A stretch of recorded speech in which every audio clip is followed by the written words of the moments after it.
You goddamn degenerates.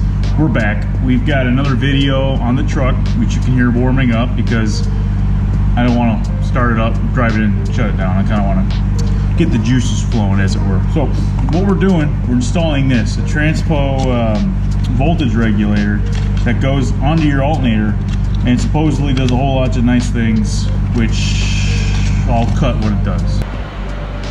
See the pulse? I don't know if it picks up on the camera. I've got something coming to fix that. You can see how it's flickering and flashing like that. It just looks bad, and I think it's overcharging really badly the batteries very quickly. So what we're gonna do is fix that. So let's get the truck pulled in.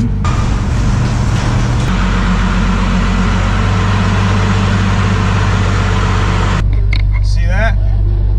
That's not good. Let's put a multimeter on there and see what it does.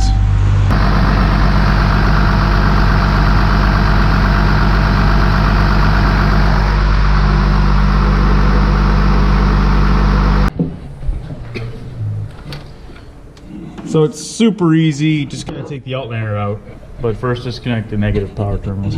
Okay gentlemen, we are next to the roaring fire. Nice and warm in here. It's about 25 degrees out, and it says it's 58 in here, so I'll take it. So we got the alternator out, but not too much fuckery. Yeah, so we gotta take this back cover off. Looks like there's 3 bolts here, and that might be it. We might have to take this plastic guy off too, but let's just start with these.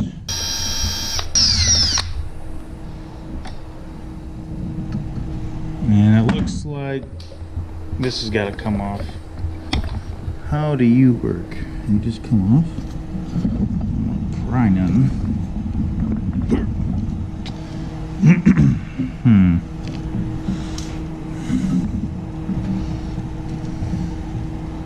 Yeah, it looks like maybe it's threaded on. Wrong. Okay, let me get this nut off here first. Look at this. Okay. Oh, there's a nut underneath it.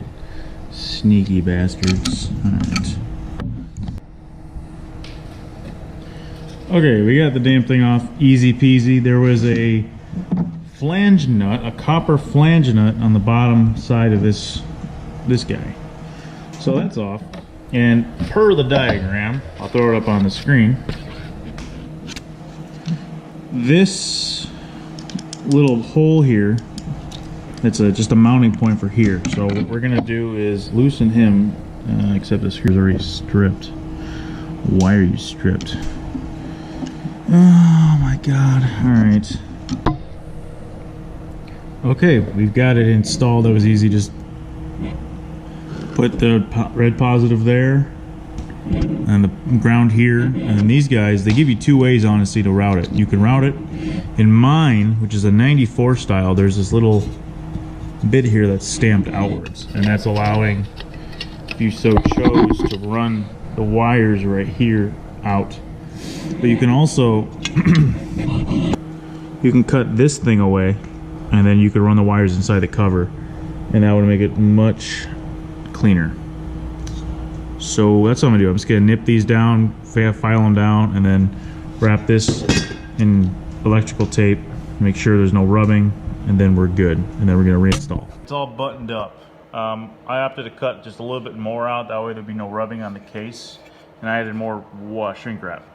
So everything's together, this is ready to go, everything's cleaned, at least the terminals. I didn't care about this crap. But the only thing I have to worry about now is the terminal. Per the instructions, this yellow wire is what I need to do for the keyed on source, and this jumps straight to the battery to charge, and that's it.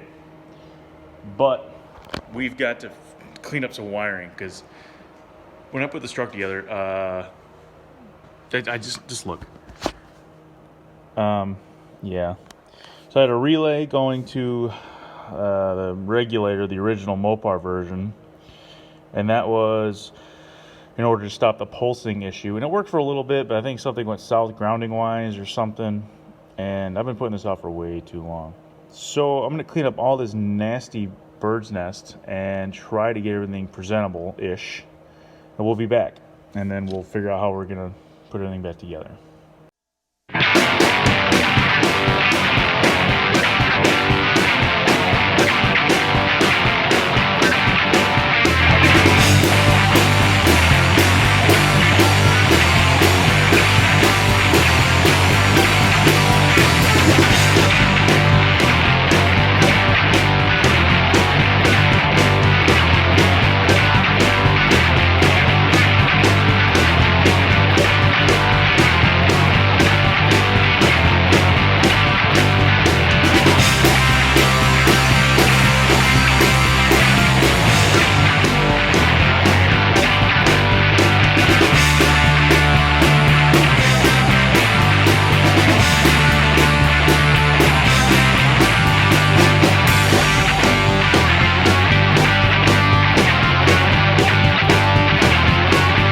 put it in. You saw the install video. Not that hard. I ran another ground straight to the alternator, casing straight to the negative battery terminal on this side. Don't worry about this stuff. It's cocaine.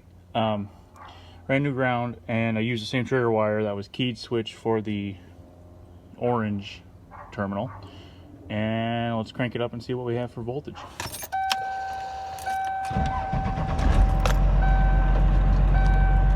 Well, it says normal. That's a good thing. So let's go see what the voltage actually is.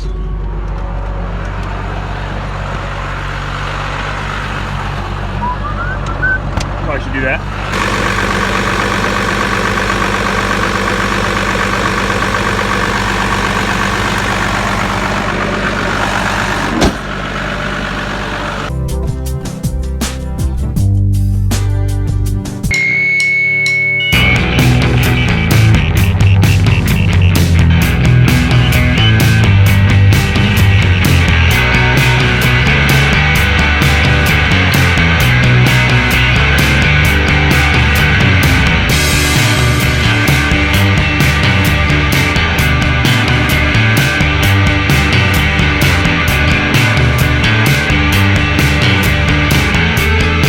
Check it out, guys. Been thrashing the whole day. Don't even think that it was a different day and I put it off for a week or two. This is all one day's work. Look at that. We got bolts. We got more bolts. We got more bolts. And we got more bolts.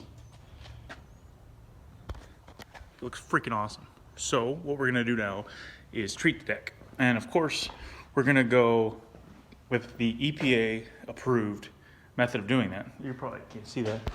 We're gonna go with the EPA approved method of doing that, which is Thompson's water seal. What I'm definitely not gonna do is use 2 parts diesel and 1 part oil, plus a little bit of ATF to make a little bit of a reddish tint. I wouldn't do that.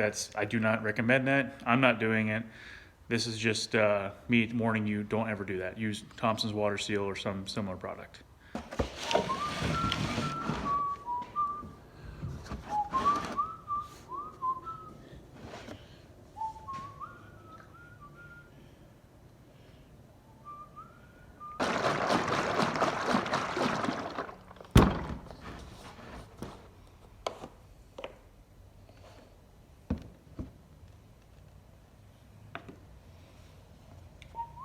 Damn, boy. Yeah, so I'm gonna apply it right here on the asphalt because I don't want to ruin my yard.